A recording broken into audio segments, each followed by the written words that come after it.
How do? So, what if you only need a little bit of resin?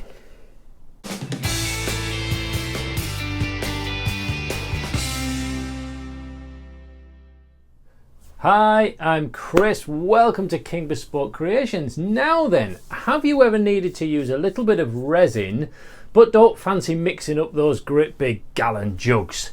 Well, UV resin might be just the thing you need. I need to do some small little things, logos, things like that into wood. Quite nice to use some resin for that. So I bought this little kit. This is, and I'll put a link in the description below for one of these, a kit containing 5 of these clear resin sachets, or little bottles, 100 ml each. So you've got half a litre of resin in here in tiny sections, which is nice. Seems to come with a little squeezy accurate thing as well. And most importantly with those, it comes with one of these. This is a little UV light. I think it's specifically made for when you get your nails done. Well, you might not get your nails done, but you might know people that do get their nails done. And they use a UV lamp to cure that stuff. So this is what this is. So let's figure out how to use it, how effective it is, and how to finish it nicely to get that beautiful crystal clear polish at the end. Now, as with all new things, always do a test bed first. So I've got a tiny little scrap of oak in here because I'm working on a big oak project at the minute. So I've got a tiny little scrap. I've got my Dremel that I'm going to create my holes with and a few little small sections. Just needs to be a little bit random on the test, and then we'll put some in and see what happens. So let's make some holes first.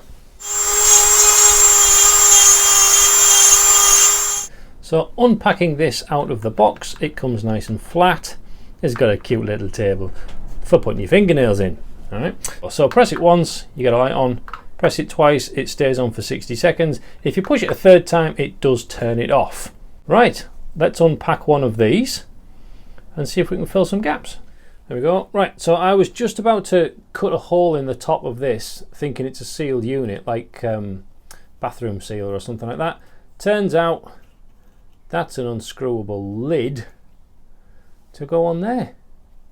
There you go. So let's just swap these lids. There's no point having this lid on here at all now. Put that back on there. Suppose it makes it easier to post even though there's twice as many lids, but there we are. Right, so let's see. Blow that out. Fill this up. I'm just going to try and fill it as level as possible to begin with. Okay, it's reasonably thick. It doesn't just run like water, which is nice. It does spread, so I'm going to put a little bit in here.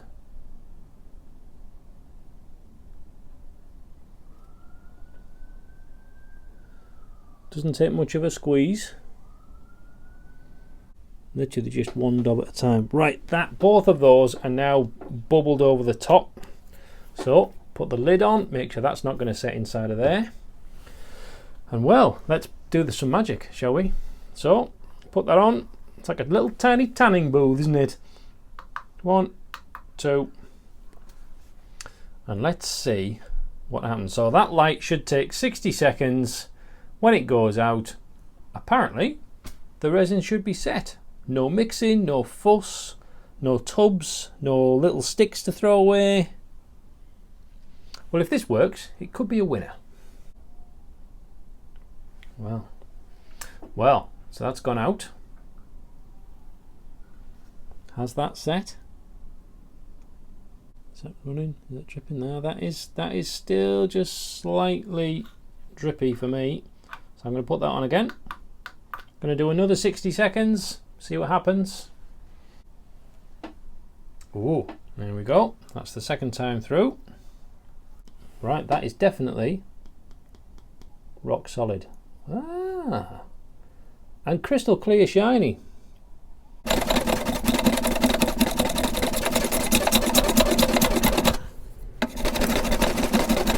Well, let's see if a bit of Auto Sol polishing compound and a polishing disc on a Dremel, see if they'll polish it up. You'd think, wouldn't you?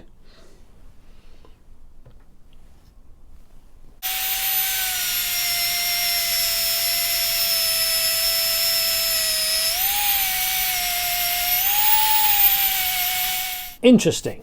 Right, so that's not done what I was hoping it was going to do. It's got a little bit hot with the wood, so it's starting to burn the wood a little bit, and instead of really cleanly polishing the top of it, it's actually started to give it a divot. It's just wearing it away rather than polishing. Maybe I'm going too hard and too fast with the polisher. I'll turn that down a notch maybe. Yes, that was totally my fault.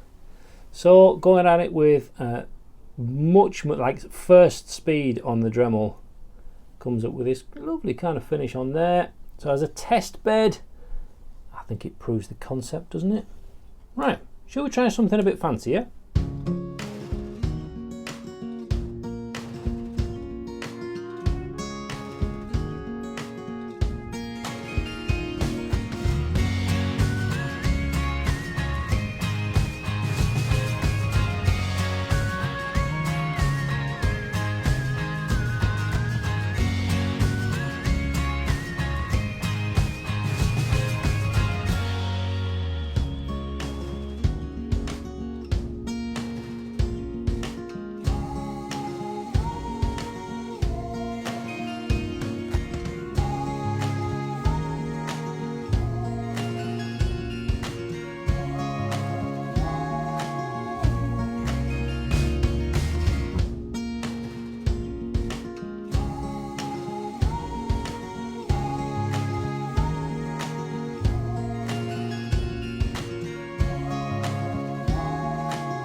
Right, so it turns out this stuff is so easy to use, it really highlights how much I need to practice gold leafing. Yeah, very impressed. So these, you know, for 5, that's half a litre, 5 1 litre bottles with a UV thing, which the missus and my daughter have already nicked to do some nails, so you might need to buy 2.